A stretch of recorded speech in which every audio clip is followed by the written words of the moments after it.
Hi friends, చూడండి మనమైతే ఈరోజు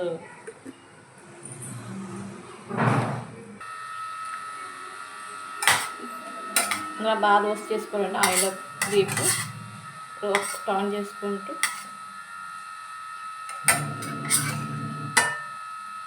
ఒక టర్న్ చూడండి. స్లైస్లా కట్ చేసుకుని షుగర్ పాకం పెట్టుకోవచ్చు. దాంట్లో కప్పు షుగర్, కప్పు వాటర్.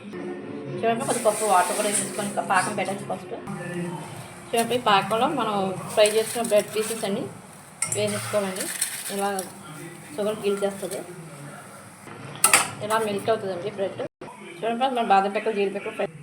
చూడండి, పాకంలో దగ్గరగా అయిపోయింది కాబట్టి పాలు వేసుకోవచ్చండి. పాలు వేసుకొని ఇది ఇంకిదాకా చూడండి, మనం నీటిలో ఫ్రై చేసి బాదం పెక్క వేసేద్దాం. నెయ్యి కూడా వేసేద్దాం. కొంచెం నెయ్యి తగిలిద్దాం.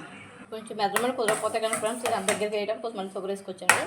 మనం టేస్ట్ చూసి చూడండి ఫ్రెండ్స్, దీంట్లో చేసుకొని సర్వ్ చేద్దాం స్వీట్.